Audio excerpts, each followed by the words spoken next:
Baiklah, kita ketemu kembali. Hari ini kita akan membahas tentang mata kuliah metodologi penelitian. Hari ini tentang sampel dan populasi. Banyak dari kita sudah sering mendengar kata sampel dan mendengar kata populasi. Namun dalam penelitian kita harus memastikan apa yang dimaksud dengan sampel dan populasi agar kita paham apa yang menjadi sampel kita dan bagaimana menentukannya. Nah, sebelum kita masuk lebih dalam, kita harus memahami terlebih dahulu definisi dari masing-masing istilah ini. Contohnya kata populasi. Populasi apabila kita definisikan, maka dia adalah sebuah kumpulan atau koleksi dari suatu grup atau kelompok tertentu, bisa manusia, bisa juga entiti dari bukan manusia. Contohnya seperti benda-benda, institusi edukasi, unit waktu, satuan waktu ya, satuan waktu, bisa juga area geografis, bisa juga harga dari komoditi seperti beras, atau juga upah yang ditarik dari setiap individu. Jadi beberapa ahli statistik menyebutnya semesta. Nah, sebuah populasi itu terbagi dua ya, secara garis besar. Populasi itu apabila dia mengandung jumlah dari satuan atau individu yang terbatas, maka itu disebut dengan kelas. Oke, jadi kalau dia punya anggota atau satuan atau individu yang terdapat dalam populasi tersebut jumlahnya terbatas atau dapat kita hitung pasti jumlahnya, itu disebut dengan kelas ya. Nah, populasi dengan jumlah yang tidak terbatas anggotanya atau individunya atau satuannya itu disebut dengan populasi tidak terbatas, tidak terhingga atau infinite population ya. Nah, populasi sebagai contohnya, populasi dari tekanan pada berbagai titik di atmosfer itu adalah contoh dari populasi yang tidak terbatas, karena kita tahu dari berbagai titik akan memberikan tekanan yang berbeda-beda yang tidak terhingga, sehingga dia tidak dapat kita pastikan, tidak dapat kita hitung karena jumlah areanya juga yang sangat besar ya. Jadi contohnya dari yang infinite ini adalah tekanan pada berbagai titik dalam atmosfer. Nah, populasi dari individu yang nyata itu disebut dengan populasi keberadaan atau existent population, di mana kumpulan dari semua cara yang mungkin, sebagai contohnya ya, kumpulan dari semua cara yang mungkin dalam sebuah kejadian untuk mematerialisasi itu disebut dengan populasi hipotesis ya. Jadi ada dua pembagian dari yang terbatas, itu ada populasi keberadaan existent population dan population hypothetical ya, hypothetical population, populasi hipotesis. Contohnya ada 400 siswa dari 10 kelas dari sekolah tertentu, mungkin SMA 1, 2, 3 ya, kita bisa ambil contohnya dari 10 kelas. Nah, itu adalah jumlah yang dapat kita pastikan, dapat kita hitung, maka itu kita sebut dengan populasi eksisten atau populasi keberadaan.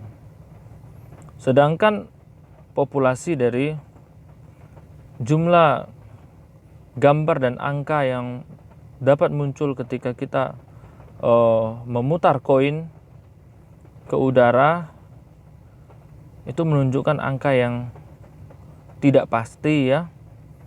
Maka sekalipun kita sudah tahu di koin tersebut hanya ada gambar dan ada angka ya, tapi ketika kita putar kita nggak tahu gambar atau angka yang akan muncul. Nah, jumlahnya itu tidak dapat kita duga, sehingga dia akan termasuk ke dalam hypothetical population atau populasi hipotetis ya, hipotetis. Jadi kita sifatnya hipotetis. Jadi ingat, tadi ada finite number, finite population, yang kedua ada infinite population ya. Satu yang terbatas, satu tidak terbatas.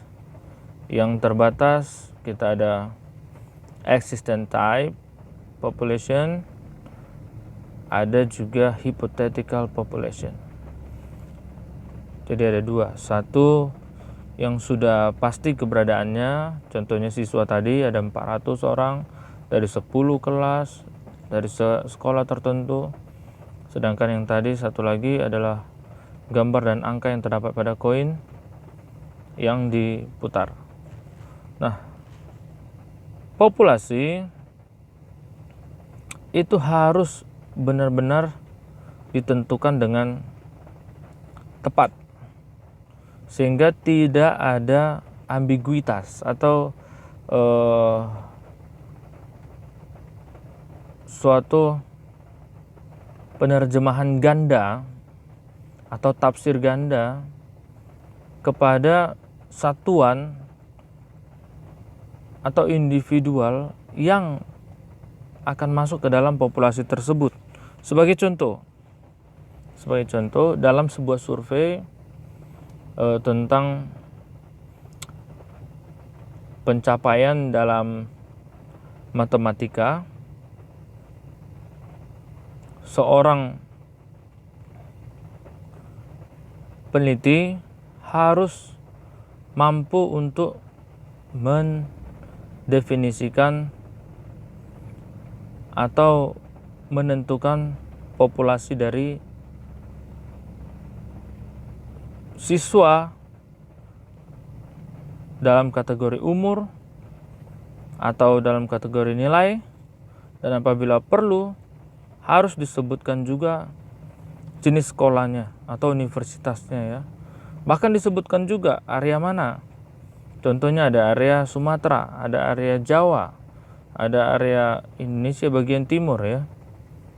Dan tahun ajarannya, saat dimana dia mengumpulkan data tersebut. Supaya apa? Supaya kita mengurangi ambiguitas tadi. Kita mengurangi gangguan-gangguan yang mungkin mempengaruhi populasi yang kita akan tentukan. Karena apa? Karena apabila populasi tidak kita tentukan dengan benar, dengan baik, maka tentu saja kita tidak akan tahu sampel ya apa yang mau kita tarik. Sampelnya itu yang akan menjadi acuan data kita. Apabila kita tidak tahu sampel apa yang mau kita tarik, oleh karena populasi kita tidak jelas, maka kita tidak dapat melakukan penelitian dengan baik. Jadi yang pertama, setiap peneliti itu harus menentukan populasi. Contohnya apabila kita mau tahu tentang kepatuhan orang dalam mengikuti SOP dari new normal untuk pembatasan COVID, kita harus ketika melakukan survei harus memastikan di mana kita melakukan survei. Di Indonesia bagian mana? provinsi mana, laki-laki, perempuan, umur, range-nya umur berapa. Kita harus buat populasi yang jelas, baru kita bisa ambil sampelnya. Itu untuk populasi. Jadi kita harus tahu yang namanya populasi tadi itu adalah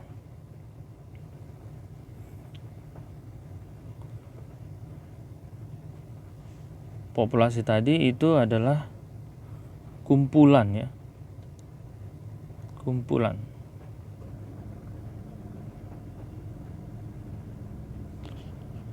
dari kelompok tertentu.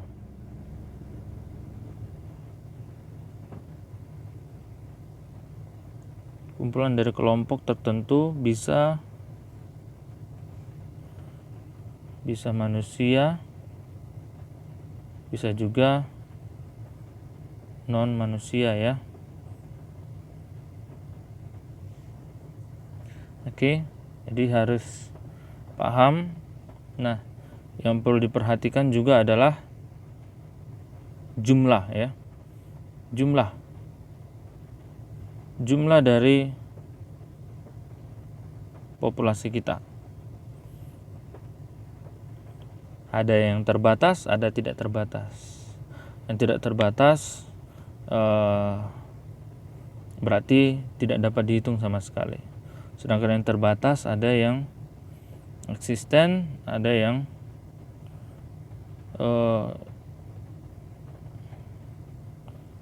hipotetis ya.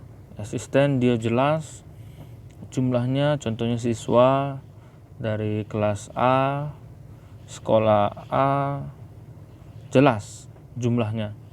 Sedangkan yang hipotetis itu yang jumlahnya masih dalam bentuk dugaan.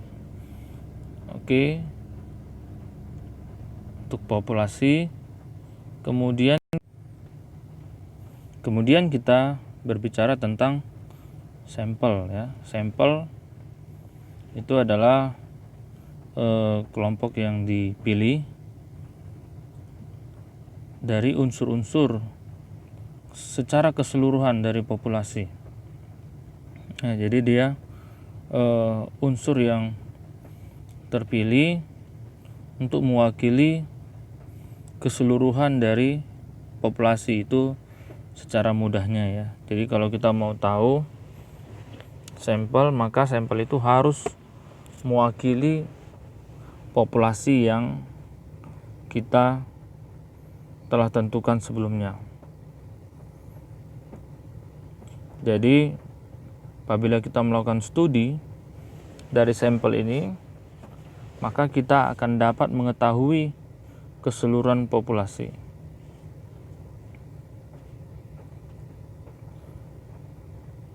Nah, kebenaran yang akan kita dapatkan dari populasi itu ditentukan dari sampel yang kita ambil, sampel yang sudah kita tentukan sebelumnya. Apabila sampel kita itu merupakan replika dari populasi, maka keseluruhan kesimpulan yang kita dapatkan itu akan benar. Tetapi apabila sampelnya bias, maka kesimpulan yang akan kita tarik terhadap populasi kita itu menjadi tidak benar. Sampel yang bias biasanya itu adalah yang terpilih sedemikian rupa sehingga dia menghasilkan nilai yang berbeda dari nilai populasi yang sebenarnya, atau kesimpulan atau sifat yang dimiliki populasi itu berbeda dengan sampel bias. Sehingga dalam menentukan sampel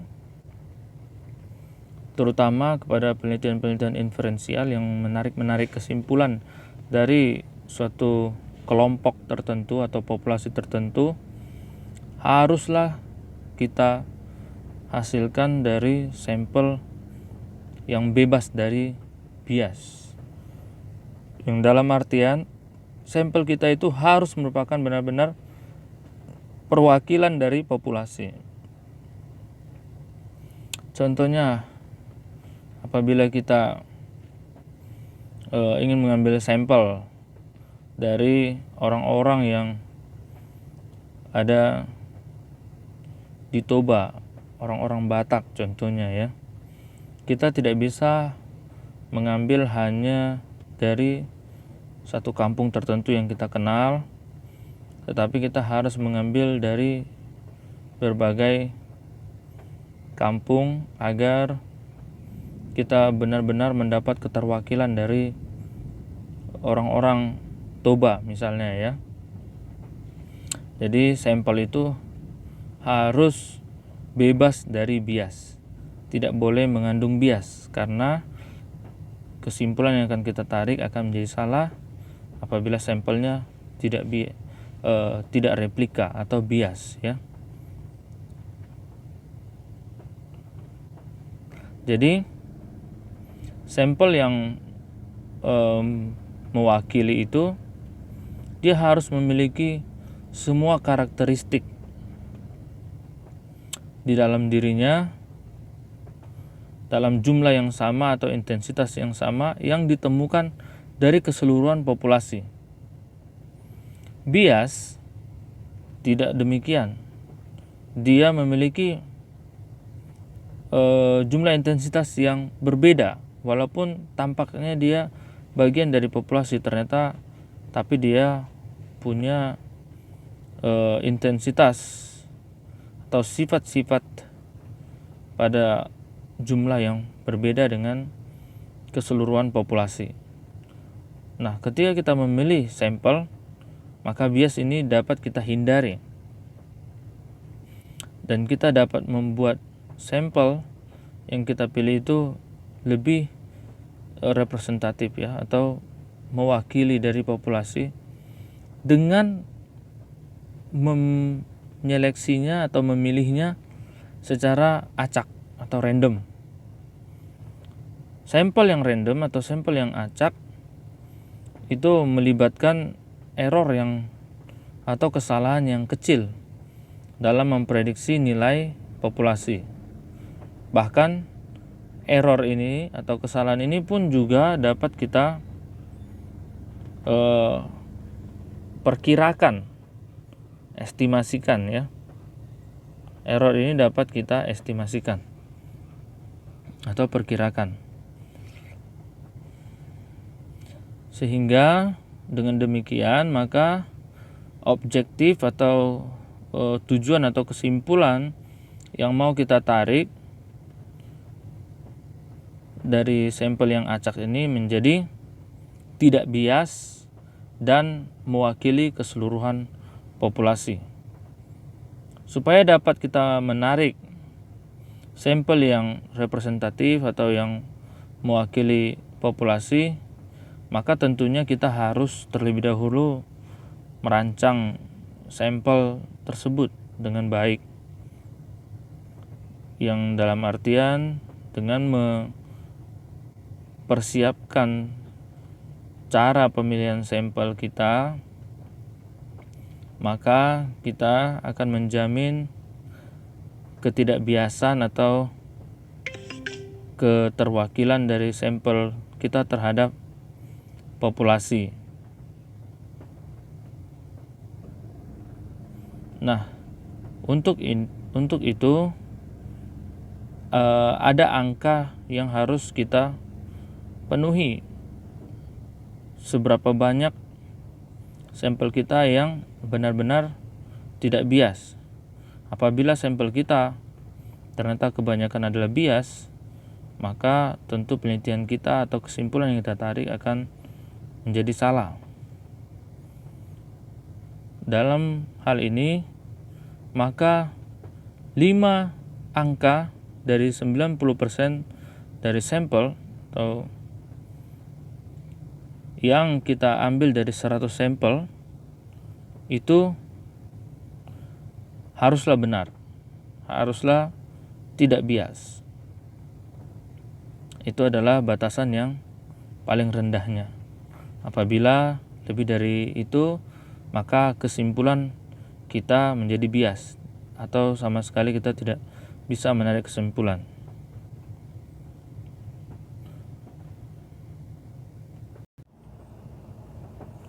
Nah, dalam menghasilkan sampel yang tepat, maka kita butuhkan yang disebut dengan perencanaan, atau dalam istilahnya sampling atau pengambilan sampel.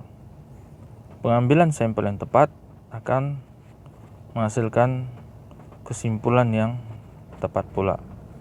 Nah, cara-cara pengambilan sampel itu ada beberapa cara.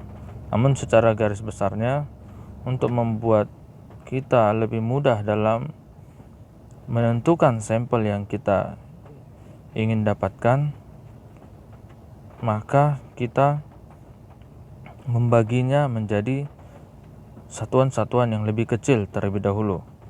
Jadi kalau populasi itu biasanya sudah besar, sangat besar, kita perkecil terlebih dahulu menjadi satuan-satuan yang kecil untuk dapat kita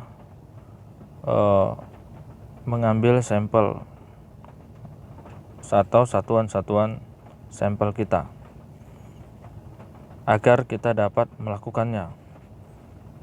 Karena kebanyakan dari fenomena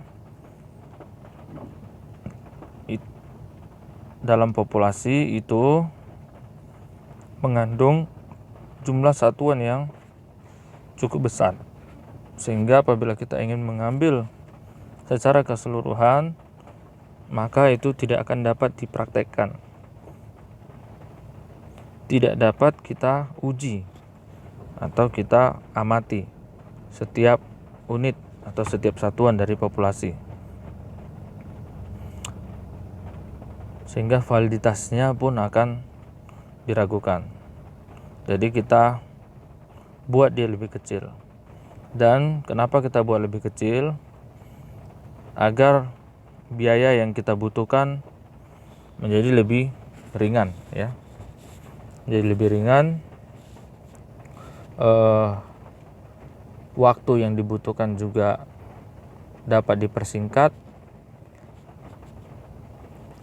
tenaga yang dihabiskan juga tidak terlalu besar. Jadi sampling ini atau proses pengambilan sampel merupakan proses di mana kita mengambil jumlah yang relatif kecil dari suatu kumpulan individu atau benda-benda atau kejadian-kejadian, peristiwa-peristiwa yang kita pakai untuk dianalisa untuk mencari tahu kesimpulan atau identitas dari keseluruhan populasi yang kita pilih. Tujuannya tentu saja tadi kita untuk mengurangi biaya, kita mengurangi waktu atau meningkatkan efisiensi, kita juga untuk mengurangi tenaga yang kita habiskan.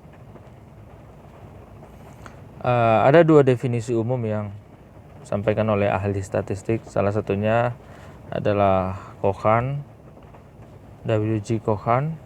Dia mengatakan bahwa di setiap cabang dari sains kita kekurangan sumber daya untuk mempelajari lebih dari satu fragmen dari fenomena yang dapat saja meningkatkan pengetahuan kita. Sehingga dalam definisi ini, maka Cohan menyebutkan fragmen yang tadi itu adalah fragmen, itu adalah sampel. Fragmen itu bagian ya. Jadi Cochrane mengatakan untuk mempelajari fenomena maka kita mempelajari fragmennya. Sedangkan fenomena itu adalah populasi. Jadi dari sini kita tahu bahwa Cochrane menyampaikan bahwa dengan mengobservasi sebagian sampel atau fragmen yang terdapat dalam populasi, maka fenomena atau populasi yang kita pelajari, yang kita ingin pelajari, yang sebelumnya tidak dapat diobservasi, menjadi lebih mudah atau dapat diobservasi, ya. Jadi seperti itu. Sedangkan menurut itu tadi David S. Cochrane ya, David S. Cochrane. Sorry. W.G. Cochrane ya. Cochrane.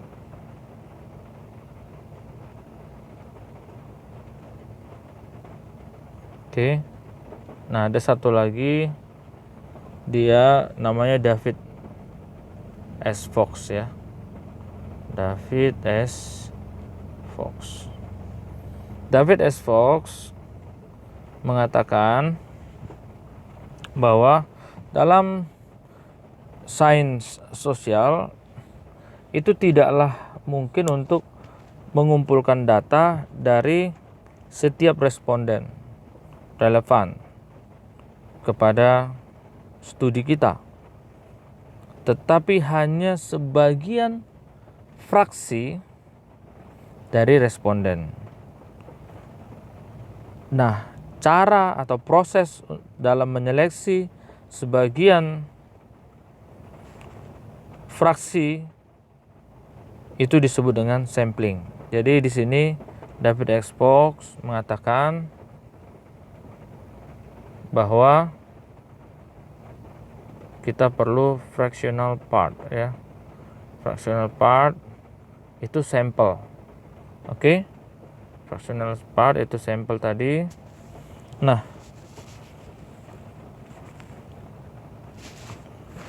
cara untuk mengumpulkan fraksi-fraksi ini disebut dengan sampling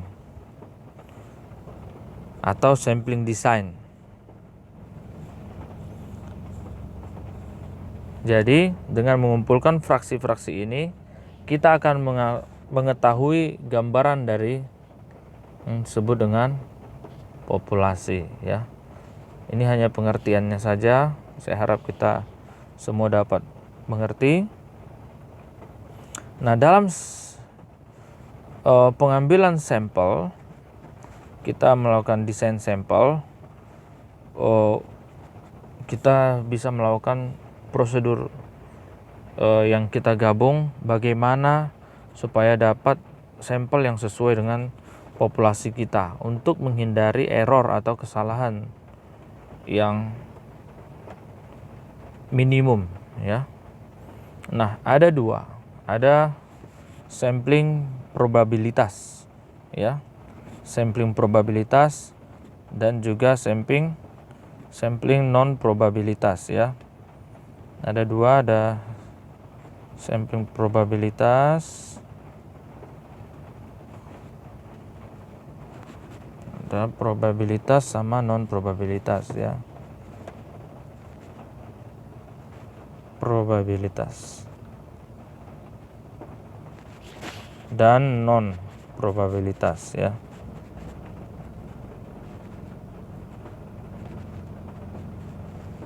Oke. Nah, sampling sudah tahu tadi ya.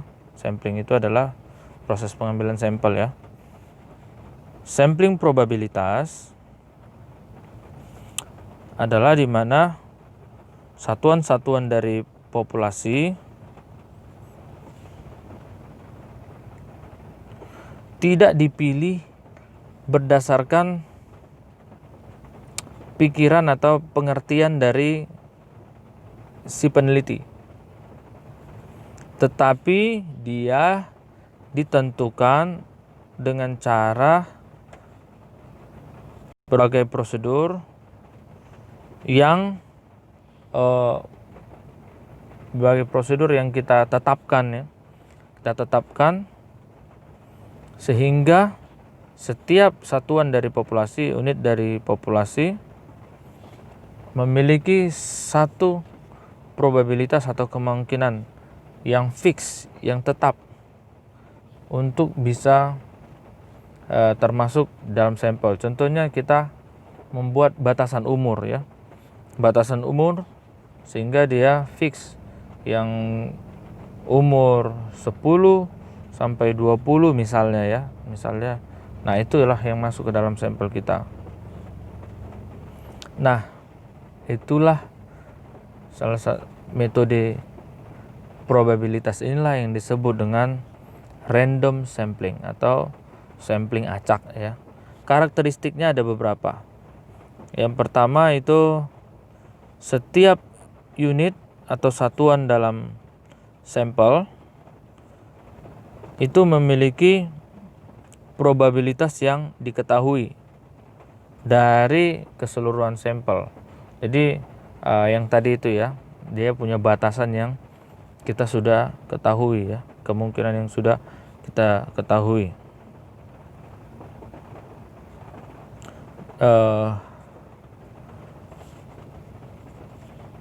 Ukuran dari probabilitasnya itu digunakan dalam analisis sampel, ya. Jadi batasannya itu kita gunakan dalam analisis sampel. Observasi pada sampling probabilitas ini atau pengamatannya digunakan untuk tujuan inferensial atau yang sifatnya menarik kesimpulan, ya. Itu sampling probabilitas, ya. Jadi kalau yang sifatnya untuk menarik kesimpulan, maka pengamatannya itu digunakan. Pengamatan dalam sampling probabilitas. Dalam sampling probabilitas, statistik inferensial atau parametrik itu digunakan, ya. Inferensial atau parametrik itu digunakan. Namun ada juga risiko dalam sampling probabilitas ini dalam menarik kesimpulan. Jadi ini malah menjadi karakteristiknya, tetap ada risiko dalam menarik kesimpulan pada sampling probabilitas. Keterwakilan yang dimiliki oleh sampel itu mengacu kepada karakteristik sampel tersebut atau karakteristik populasi kita. Jadi keterwakilannya itulah karakteristik dia. Jadi kelengkapan dari sampling probabilitas ini itu mengacu kepada ukuran dan area. Jadi dia udah kelengkapannya itu mengacu pada ukuran dan area. Teknik-teknik dalam mengambil sampel atau sampling probabilitas. Yang pertama adalah sampling yang acak sederhana, simple random sampling. Dalam simple random sampling, setiap unit dari populasi diberikan kesempatan yang seimbang untuk dapat dipilih, ya. Jadi setiap unit atau setiap individu atau setiap bagian itu punya kesempatan yang sama untuk dapat dipilih. Jadi kita nggak bisa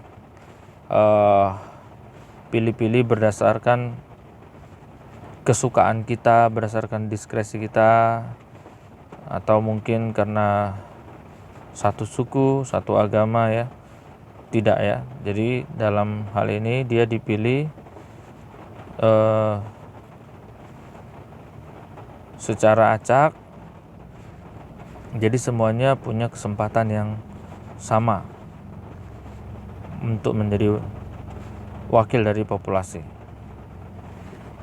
Yang dalam penelitian kita ini ya, penentuan atau pemilihan satuan dari populasi itu dilakukan dalam cara di mana setiap satuan dalam populasi memiliki cara yang sama, cara yang tidak memihak ya, atau tidak berdasarkan tadi seperti yang tadi, tidak berdasarkan kesukaan dari si peneliti saja, supaya menghindari bias. Tetapi dia mengacu kepada batasan-batasan yang telah kita tentukan sebelumnya. Jadi dia bukan berdasarkan kita, tetapi dia lebih objektivitas ya. Jadi hukum dari kesempatan itu kita biarkan untuk terjadi dalam sampling acak sederhana ini. Jadi dia sifatnya lebih terkontrol dengan batasan-batasan yang kita buat. Nah, beberapa teknik itu termasuklah di dalamnya seperti melempar koin ya, melempar dadu, metode lotre, metode tutup mata ya, atau menggunakan meja acak ya. Itu termasuk ke dalam teknik sampling acak sederhana. Itu memenuhi apabila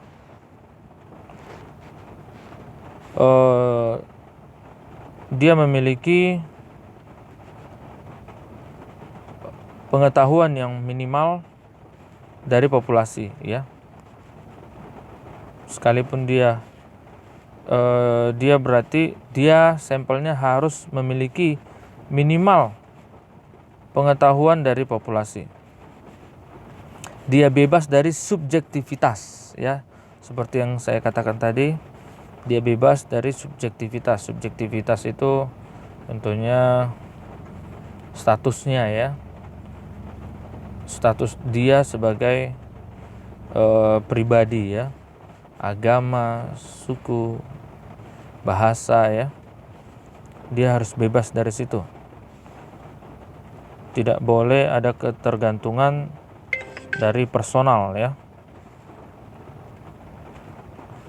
Dia akan memenuhi sampling dari acak sederhana ini apabila datanya itu memenuhi tujuan yang telah ditetapkan sebelumnya, bukan berdasarkan subjektivitas. Observasi dari sampel dapat dilakukan untuk penarikan kesimpulan. Nah, itu dia kalau sampel acak sederhana. Dia tidak memenuhi apabila sampling ini tidak dapat memastikan keterwakilan dari sampel. Jadi kalau dia tidak bisa keterwakilan dari sampel, itu dia tidak memenuhi ya. Dia tidak menggunakan pengetahuan atau apa yang diketahui oleh populasi. Yang ketiga, akurasi dari inferensial atau penarikan kesimpulannya itu bergantung kepada besaran dari sampel atau ukuran dari sampel. Nah, yang kedua ada cluster sampling ya. Tadi yang pertama simple random sampling, yang kedua ada cluster sampling atau samplingnya itu cluster, semacam kelompok besar ya. Itu artinya kita memilih grup yang berkaitan itu atau kelompok yang berkaitan itu sebagai keseluruhan ya.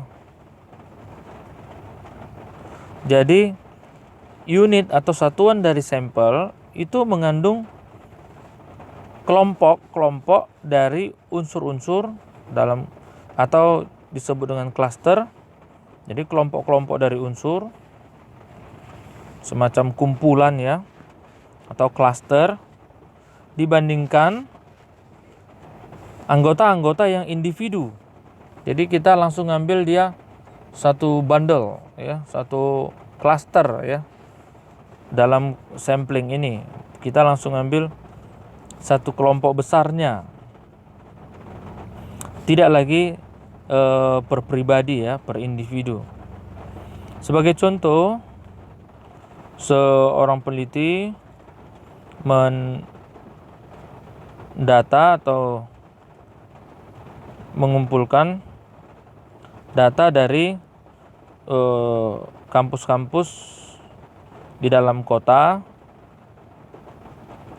memilihnya secara acak 15% dari kumpulan unit-unit itu dan menggunakan seluruh mahasiswa di dalam kampus-kampus yang terpilih sebagai sampel. Jadi contohnya di Medan ada 100 kampus ya. Nah, peneliti ini tidak meneliti 100 kampus, tetapi dia hanya cukup mengambil 15% atau 15 kampus. Nah, ini disebut dengan satuan klaster. Jadi dia 15 kampus ini langsung diambilnya jadi ada 15 klaster ya. 15 unit, 15 satuan. Contohnya, ya ini contoh ya. Dan isi mahasiswa yang ada dalam 15 kampus ini yang sudah dipilih sebelumnya, itulah yang dijadikan sampel. Nah, sampling ini memenuhi apabila dia menunjukkan keterwakilan yang baik dari populasi. Ya, bukan berarti kita harus menggunakan cluster sampling. Jadi kita dalam hal sampling ini kita pilih cara yang sampling yang terbaik ya. Apabila dia memenuhi maka kita bisa pakai. Kalau nggak memenuhi ya nggak bisa kita pakai ya. Jadi cluster sampling ini akan memenuhi apabila dia metodenya yang termasuk mudah ya. Apabila mudah, jangan nanti kita buat 15% dari cluster, rupanya malah bikin pusing, sakit kepala ya. Dia akan memenuhi apabila metodenya ekonomis, murah ya, dan dapat diterapkan dalam edukasi. Observasinya atau pengamatannya dapat digunakan untuk tujuan inferensial. Dia tidak memenuhi apabila dia mengandung error atau kesalahan dan dia tidak lengkap. Yang ketiga ada stratified sampling ya. Ini adalah pengembangan atau perbaikan dari metode sistematik. Di sini penelitian dibagi atau peneliti membagi populasinya dalam strata tertentu atau tingkatan-tingkatan tertentu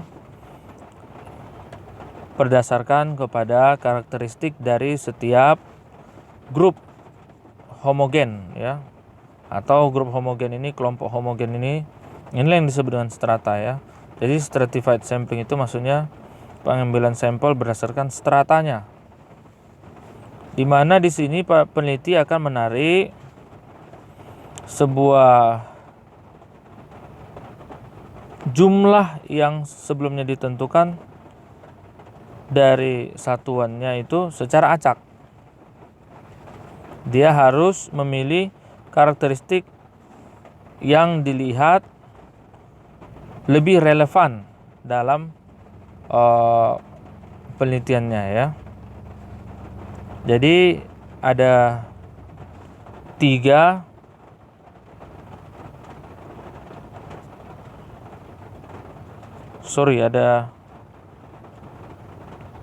ada 4 yang termasuk dalam sampling berdasarkan strata ini ya. Yang pertama ada disproportionate sampling, di mana ukuran dari sampel dari setiap unit atau satuan tidaklah proporsional kepada ukuran dari satuan itu sendiri, tetapi bergantung kepada penilaian dan kecocokan. Ini disproportionate sampling ya. Jadi dia bukan berdasarkan ukuran sampel apakah dia proporsional kepada ukuran dari unit, tetapi kita memilihnya berdasarkan penilaian dan kecocokan. Apabila cocok berdasarkan penilaian kita, maka kita pakai. Metode ini efektif untuk membandingkan strata yang memiliki error yang berbeda.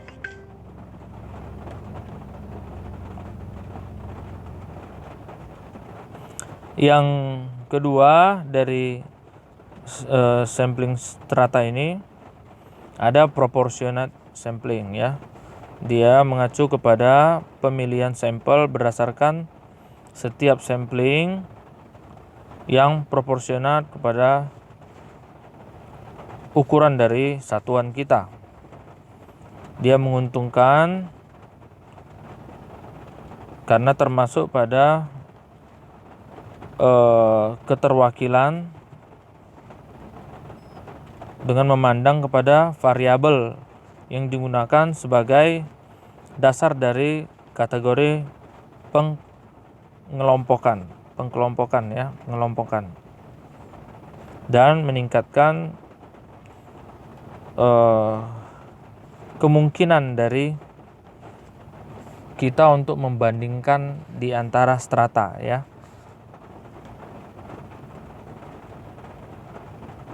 Sedangkan kekurangannya dari sampling proporsional ini adalah kurangnya informasi pada proporsi dari populasi dalam setiap kategori. Jadi ada klasifikasi yang salah, tapi tidak selalu terjadi ya. Nah, baru ada sampling strata berdasarkan optimum alokasi. Dia sampling ini representatif dan juga komprehensif ya. Dia mengacu kepada unit yang atau satuan yang kita pilih untuk setiap stratum atau strata dalam proporsi terhadap strata populasi yang bersangkutan ya. Dia akan memenuhi kriteria atau cocok apabila keterwakilannya baik. Perbaikan atau pengembangan terhadap sampling yang sebelumnya. Dia objektif. Dia sampling yang objektif, maksudnya observasi atau pengamatan dapat digunakan untuk tujuan penarikan kesimpulan.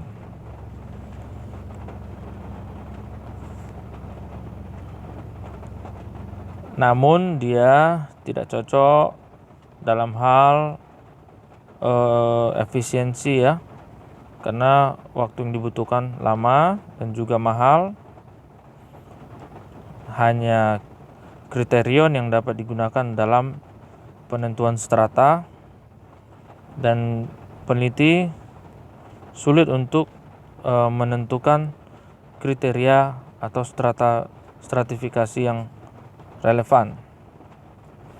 Kemudian yang keempat dari sampel strata ini adalah sampel multi stage ya, multi stage sampling atau tahapan yang banyak ya.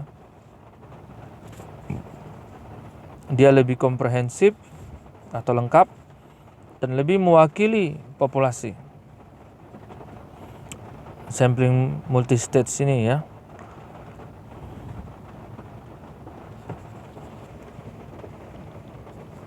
Jadi di sini dia ada satuan sampel primer, dia sifatnya inklusif, dan satuan yang sekunder, dia subgroup atau subkelompok. Makanya di sini dia lebih lengkap karena ada subgrupnya ya. Ada sampel primer, ada sampel sekundernya. Jadi dia betul-betul lengkap, betul-betul mewakili dari sampel, sehingga unit-unitnya atau satuan-satuannya yang kita pilih itu memang bagian dari grup yang kita telah tentukan.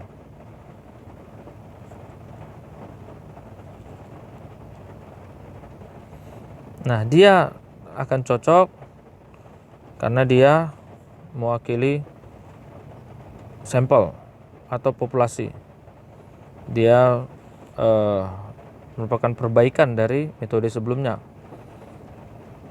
Objektivitasnya juga baik dan kesimpulan dapat ditarik dari pengamatan. Nah, yang membuat terkadang tidak cocok dengan penelitian kita adalah dia cukup sulit dan kompleks karena dia terbagi-bagi menjadi subgrup lagi ya. Dia mengandung error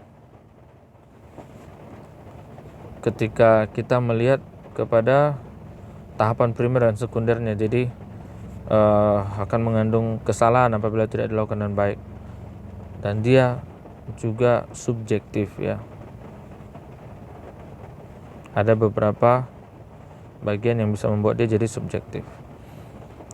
Nah, dari kedua sampling tadi kita sudah membahas yang pertama sampling probabilitas. Nah, yang selanjutnya kita bahas tentang sampling yang non probabilitas. Dalam sampling non probabilitas unitnya atau satuannya itu dipilih berdasarkan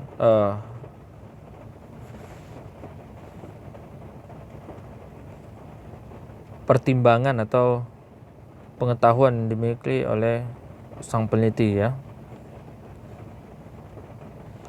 Dia menggunakan penilaian si peneliti dalam memilih unitnya. Nah, ini dia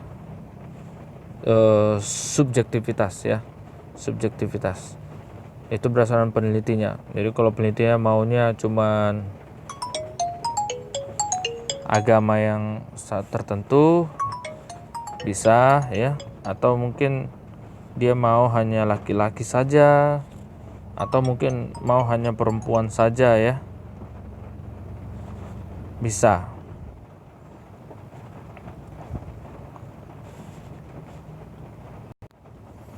Contohnya ya, apabila seorang peneliti itu harus memilih sampel dari 200 orang siswa, maka dia harus menggunakan dia harus latihan menggunakan penilaian berdasarkan pengalaman untuk menemukan student yang atau siswa yang sesuai dalam sampel. Dia berdasarkan bukti yang telah didapatkan sebelumnya ya. Jadi dia berdasarkan apa yang telah dipahami oleh si peneliti. Karakteristiknya dalam hal ini, sampling ini tidak memandang kepada populasi, tidak ada probabilitas dalam menyeleksi atau memilih setiap individu. Dia memiliki distribusi bebas. Observasinya tidak boleh digunakan untuk tujuan generalisasi atau penerapan kesimpulan secara umum. Dia itu statistiknya juga non-parametrik dan non-inferensial, tidak menarik kesimpulan ya. Tidak ada resiko untuk menarik kesimpulan. Ada beberapa tipe dari non-probabilitas. Ada kuota sampling, dan ada juga judgment sampling, dan ada purposive. Kuota sampling dia menggabungkan baik penilaian dan probabilitas. Di dalam populasinya dia dikelompokkan menjadi beberapa kategori. Proporsi dari populasi itu masuk ke dalam setiap kategori dan ditentukan berdasarkan pada penilaian atau asumsi atau pengetahuan sebelumnya. Itu yang dimaksud dengan kuota sampling ya. Jadi dia berdasarkan penilaian. Dia akan cocok apabila karena dia adalah merupakan perbaikan dari sampling yang berdasarkan pada penilaian. Kemudian dia merupakan teknik sampling yang mudah dan secara sudah berkali-kali dia paling banyak digunakan dalam survei sosial. Dia tidak cocok karena dia bukan sampelnya itu tidak mewakili ya. Dia tidak bebas dari error. Dia punya pengaruh dari regional, geografis, dan faktor sosial. Sedangkan sampling judgment atau penilaian, dia melibatkan pemilihan dari kelompok dari populasi berdasarkan pada informasi yang ada, walaupun itu seharusnya merupakan keterwakilan dari populasi secara total. Dia melibatkan pemilihan kelompok dengan intuisi berdasarkan pada kriteria yang telah ditunjukkan atau dibuktikan. Namun ya kepada penginvestigasi yang mengambil penilaian sampel, sebenarnya sampling ini adalah cukup beresiko ya. Jenis sampling ini cocok kita gunakan kalau pengetahuan dari sang peneliti atau investigator itu benar-benar sangat baik ya, sangat baik untuk digunakan, dan dia cukup ekonomis. Dia tidak cocok kita pakai apabila karena dia itu tidak bebas dari error atau kesalahan. Dia mengandung variasi yang tidak terkontrol. Dalam statistik inferensialnya tidak dapat digunakan dari observasinya. Oleh karena itu kesimpulan umum tidak dapat ditarik ya. Nah, yang terakhir itu adalah purposive. Purposive ini dia dikenal dengan penelitian yang mewakili total populasi.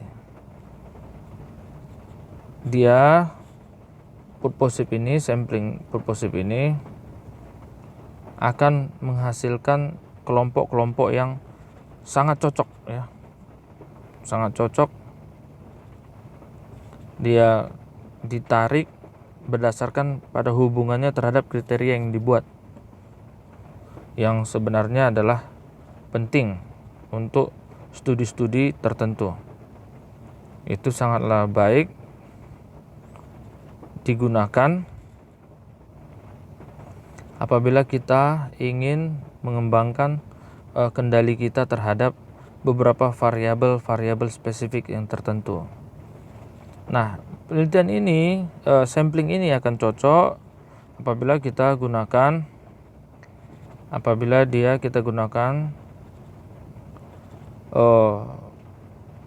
menggunakan pengetahuan yang telah ada ya. Itu telah ada mengenai subjek sampel kita. Dia juga memberikan kita kontrol atau kendali yang lebih baik terhadap variabel-variabel yang signifikan. Di dalam grup sampelnya,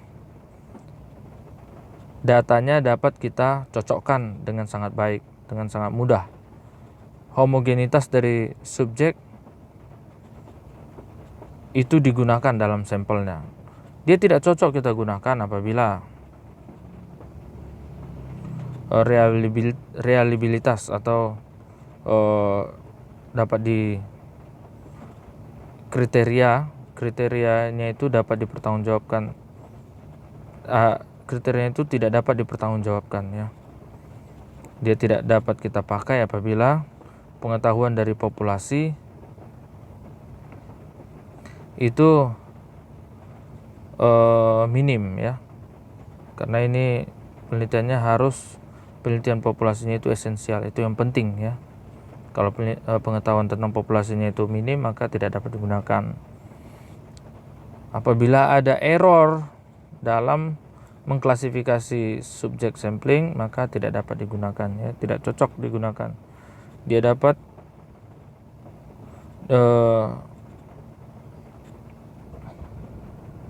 apabila kita mau menggunakannya untuk penarikan kesimpulan parametrik secara statistik, itu tidak cocok ya. Tidak cocok juga karena dia tidak dapat kita pakai untuk generalisasi terhadap populasi total. Tetap dia tidak cocok ya untuk purposive. Oke, kalau kita simpulkan tadi ada dua, sampel probabilitas sama non probabilitas. Probabilitas itu ada acak sederhana ya. Acak sederhana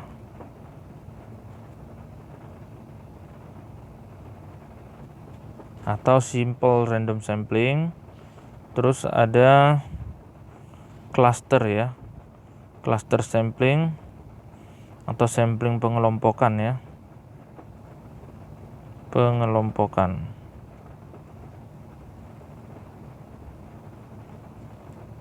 Cluster. Terus ada sampling berdasarkan strata ya. Strata.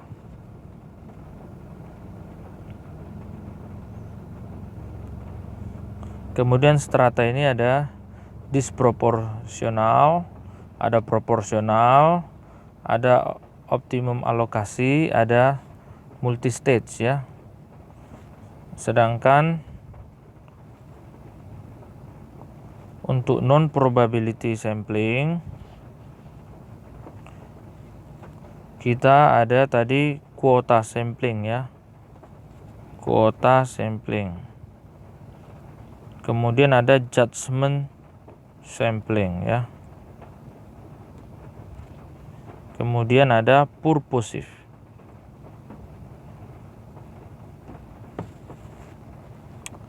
Oke.